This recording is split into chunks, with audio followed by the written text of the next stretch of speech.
Hi, welcome to the Kinected Podcast, the podcast where we connect with businesses that inspire and thrive here at Kinected Coworking. Our mission here is building an ecosystem where businesses thrive and flourish in their greater purpose. And so today we get to tell stories about the businesses that live here at Kinected. We're here in San Antonio, Texas, and we truly believe that we are better together. So let's dive into today's story with Cece Smith and Toolbox Studios. Cece Smith, thank you so much for being here on the Kinected Podcast today. Love to start with just learning a little bit more about you and your journey into Toolbox Studios and your past. You don't have to tell all the past. We don't have to tell all the truth here. We can tell all the good stuff. But darn. Yeah. Thanks, Cece. Thanks for being with us. Yeah. I appreciate the opportunity. Thank you. Wow, my story. Okay. Never in my wildest dreams did I think I'd end up where I'm at today, but I'm glad I did. So just be prepared for that ride whenever you start your career. I started off with Procter Gamble, worked with them. That's where I really started understanding marketing, the consumer, all of that. And I worked with them for 10 years. It was a wonderful experience, worked a ton of hours, but incredible experience that kind of set my tone for my career.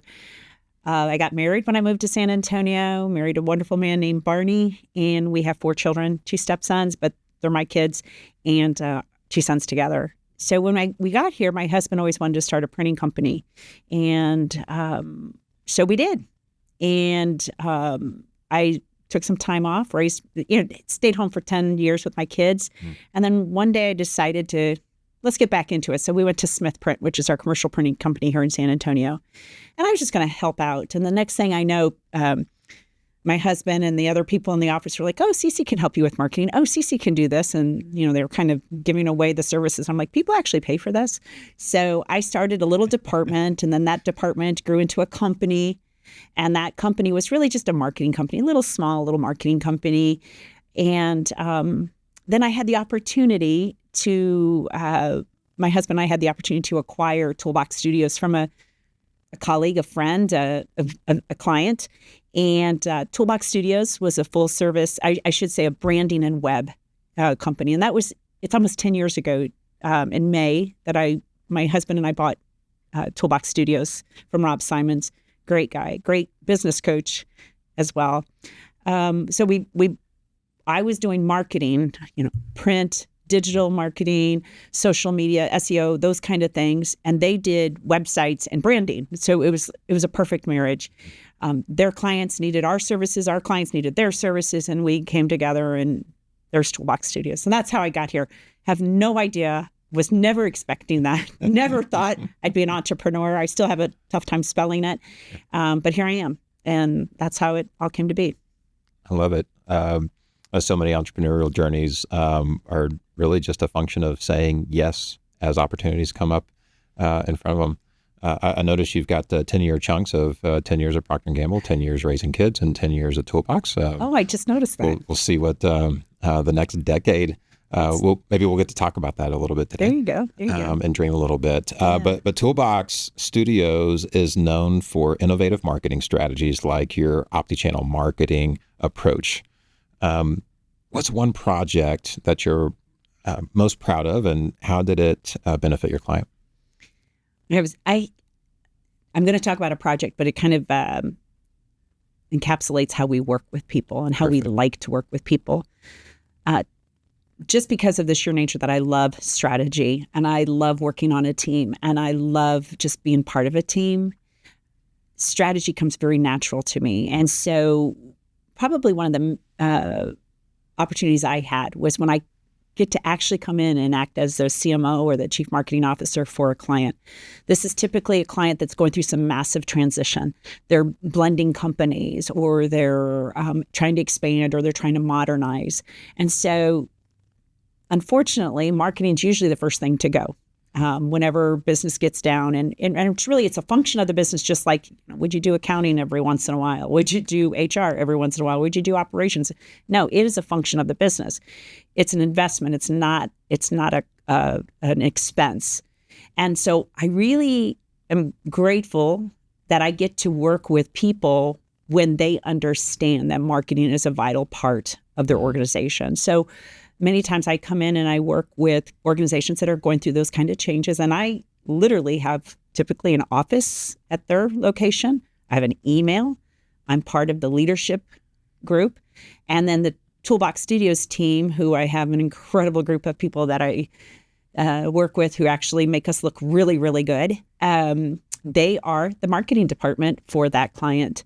And those kind of opportunities don't come around often, but when they do, they usually last 2.5 to 3 years. And I work myself out of a job because if I've done it properly, I've trained their internal people to be able to take off and run with it.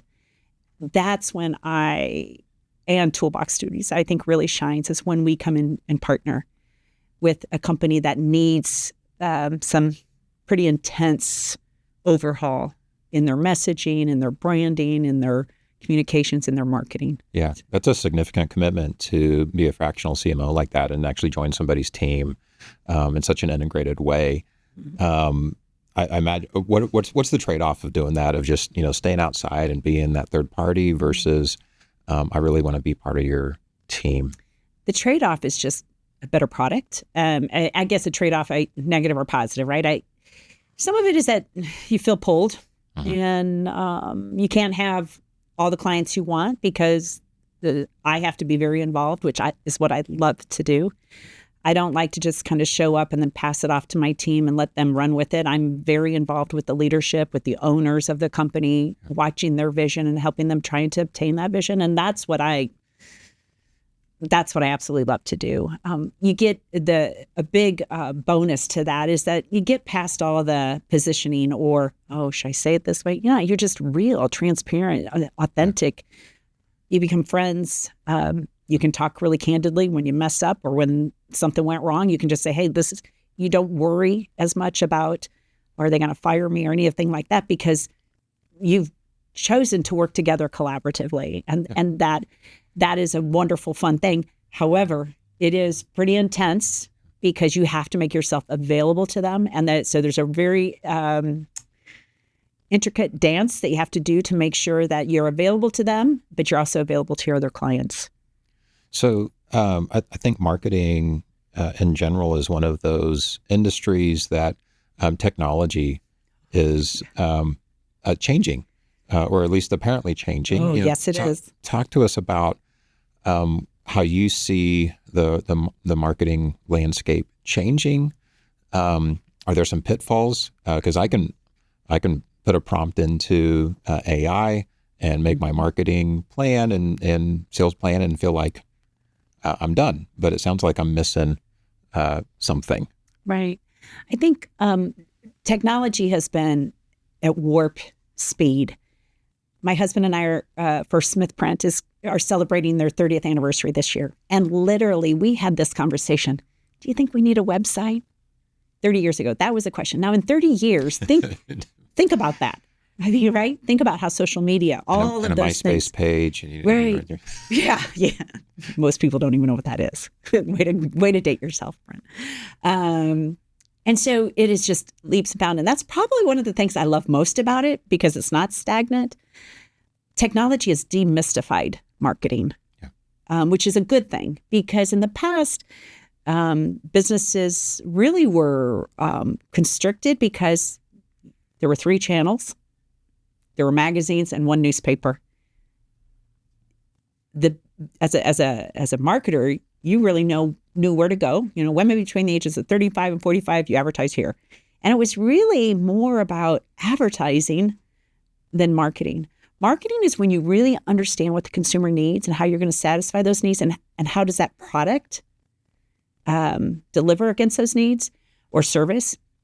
It's one of the things I learned from Procter Gamble. If you understand what a need is, you'll always have a product or a service that you can provide. But technology, I think, has allowed many people to become more educated on marketing and understand that it's not just advertising. Advertising is a component of marketing. Marketing is understanding your consumer. Marketing is knowing when to say the message, how to say the message, to whom to say the message. And that in itself is good that you know those things, but executing on those can be very difficult. what technology has really given us that I think is still an opportunity area for people is, how do you track it? How are you able to measure the ROI on your marketing? Most people are like, oh, I sent out a postcard or I sent out an email, I got nothing from it. I posted on social, I got nothing from it. I'm like, how do you know? How do you know? How are you tracking it? And so now we have a lot of technology that allows us to watch and to see who's engaging with what messaging is compelling to a certain persona. And it's become a very dynamic, coordinated dance that has to happen in marketing, because the way someone's going to talk to you, Brent, will be completely different than the way they're going to talk to me. It could be the same service, and somebody might get information off of a podcast, or somebody might want a white paper or a blog. It comes in so many different ways. So it's become very dynamic. So to be able to juggle all those balls at one time does take someone who can kind of oversee all of it and get a team working together to be able to manage it. It can be a bit overwhelming, technology. So technology is changing maybe a lot of the channels, our ability to capture data, but it's not changing the fact that there's people on the other end that we need to understand. Absolutely. Understand their needs, have a heart and a mindset to actually serve their needs and be able to relate and connect with them. I like to call those kind of the sacred things. And sometimes technology can distract us, let us forget what is sacred, just because we can check a box and say, oh, I have built a marketing plan, or I can produce content. It skips over the sacred things sometimes. So I think it's great. Yeah. It's the uniqueness of the person and allowing them. In the past, we were forced to get information a certain way. Now we get information the way in which we learn. If I'm an audible learner, I'm going to listen. Okay. If I'm a visual, I'm going to watch. Right? Yeah. Don't expect me to read a 20-page white paper. Not going to happen. I'll watch a 20-minute video. Sure. But that's me. Everybody's different. And so you have to keep that in mind, that every person has a unique way in which they learn and take in information and what they need. Yeah. So it makes it complicated. Yeah. But kind of a mystery or puzzle that you put together, and you learn. It's never perfect, and there's not a silver bullet. It's about learning and trying and testing and measuring. And the reality is you're tweaking that pretty much every other day. You're constantly looking at how you might maneuver a little bit different because it's moving so fast. It's like dating. It's like it's hard, and you have to keep trying stuff. And what worked before doesn't work today. Doesn't work today. That's right. I'm not going to go down that road. I don't think so. As someone who offices at Kinected, tell us a little bit about what drew you to Kinected and how's being here supported the work of the Toolbox and your team here. And as you know, I'm pretty social. I love being here. I found out about Kinected by sheer accident.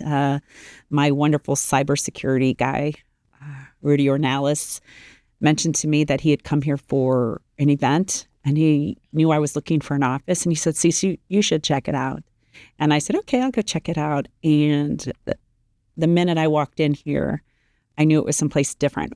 In one of my coworkers, Stacy, and I had gone and visited quite a few places, and every other place just seemed like a box that you just went into, and you might pass somebody in the coffee room that you had to pay for the coffee or whatever, which was an important decision-making. Free coffee is important, right? Free coffee is important. Yeah. And when I walked in here, I instantly knew that it was right. Not only gratefully, it was convenient from my home, just down 10, access all the time. Just the people are great. And it's a fun place. It's a warm place. It's a joyful place. Yeah. And I really enjoy being here. The people are fun. It is fun. I enjoy you being here. One of the things we love to say around here is that we're better together. Mm-hmm. And so I appreciate you as much fun and social as you are. You still have that heart. And on a couple occasions, when I know our conversation starts off with, hey, Brent, feedback is a gift, right? I do believe that. I truly do. I know you do. And thank you for being so gentle with providing feedback that makes us better and makes us stronger here. So none of us are perfect here, and I love being in a ecosystem where you you really do make others better around here.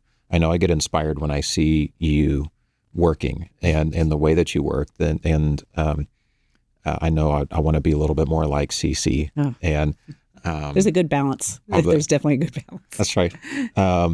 And so I do appreciate that. Are there any instances that come to mind that you've been able to collaborate with some of the rest of the ecosystem here at Kinected? Yeah, I think my next door neighbor, Jonathan, with Unite SA, is. We talk a lot about what he's trying to do with Unite SA, which is a great organization. He's my next door neighbor in the office, and I've sent him business. He's sent me business, which is great. There's other ones where I just sit down and maybe they're just starting out their journey of as an entrepreneur, and they just need somebody to bounce ideas off of. And sometimes it's just sitting down and talking. No business comes from it, but I just love meeting people, and I love talking to people. And if something comes out of it, great.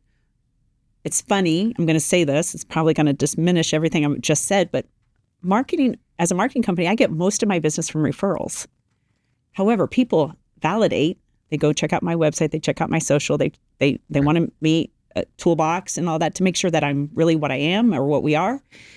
But the reality is that it's about getting to know people and providing. With marketing, it's about providing content that's helpful. And if it helps somebody, great, and you make nothing out of it, no big deal. They may never be a client, but they know somebody who could use your services. So I never go into a situation when I'm here meeting with people that, okay, I'm only going to talk to them because I might be able to do their website. Never think about it that way. Mm-hmm. I just look at it as I'm meeting somebody else, curious what they're doing. How can I connect them with someone that could help them or work with them or be a client of theirs?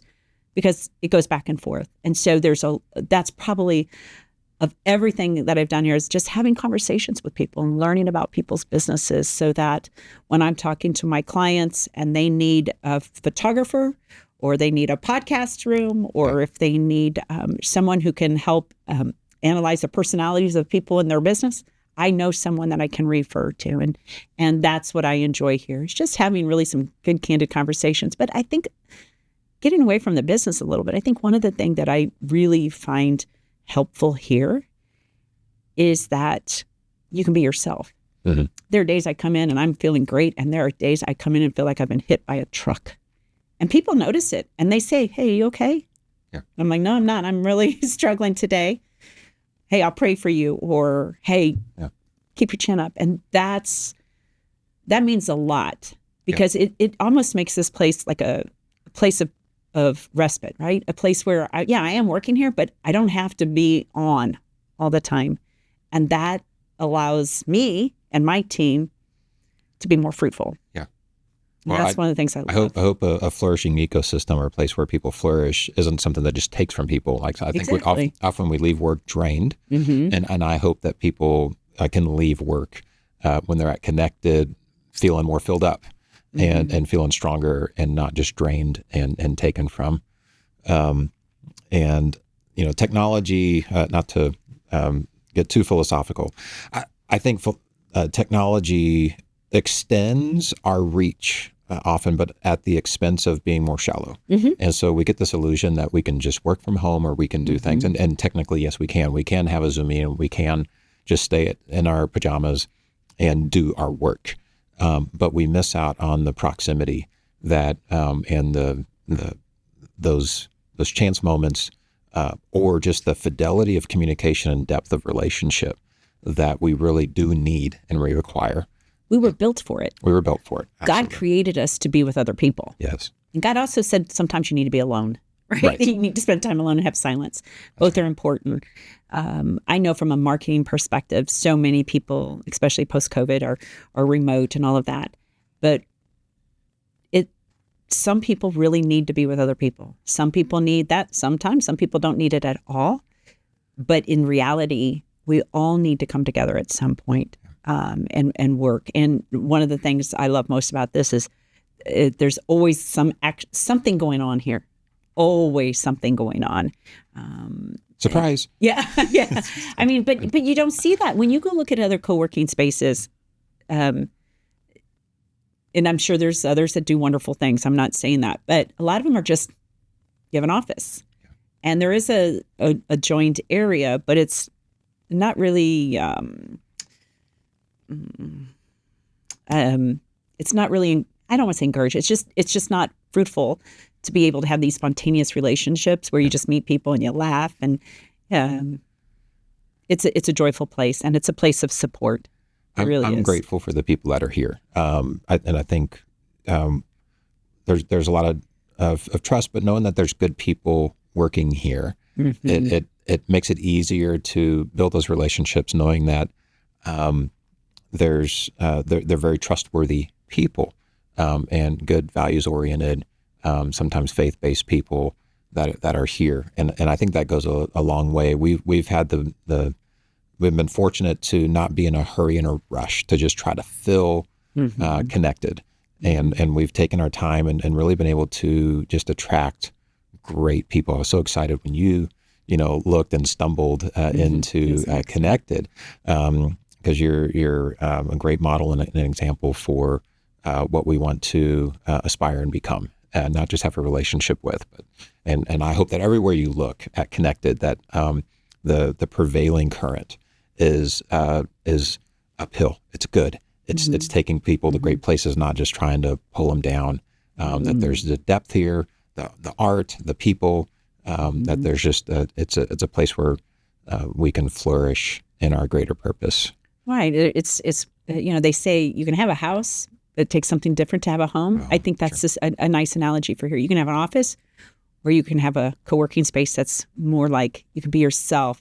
You can grow. You can be encouraged. You can have down days. It's okay. You can be yourself, and I think that's enables people to just do better work and a better life. I mean, it's all together. Love it. I enjoy coming here. I spend a lot of time here. It's a place where I can be very, very productive, and it's a place I can have a lot of laughter. And it's a nice place. Well, as we wrap up here, what's next for Toolbox, and how can we get in touch with you? What's next for Toolbox? I don't know.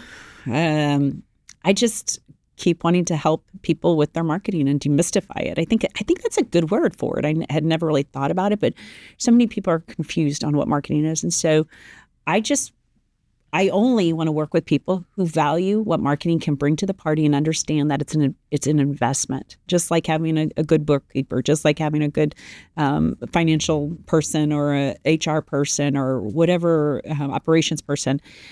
I want to work with people like that. And I want to help people get their dreams and help them whatever they're doing. Probably one of the things I love most about Toolbox Studios is that we have a very diverse client group. We have manufacturers, we have restaurants, we have financial advisors, we have big insurance companies. We have a company that makes nutraceuticals, which are vitamins. So the diversity of that brings a lot of fun into it. So I just want that to continue on for Toolbox Studios, and just to attract great talent. I have wonderful people that work with me, and that allows them to grow and flourish. And that's all I want.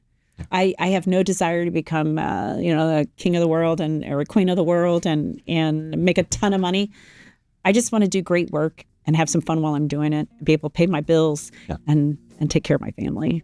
Love it. Thanks so much for being on the show today. I appreciate the opportunity. It was really very joyful for me to spend some time with you. You know I like you. Well, thanks so much for joining us on this episode of the Kinected podcast. Look for the next one coming out soon. And we know that we are really better together. We hope to see you soon around Kinected.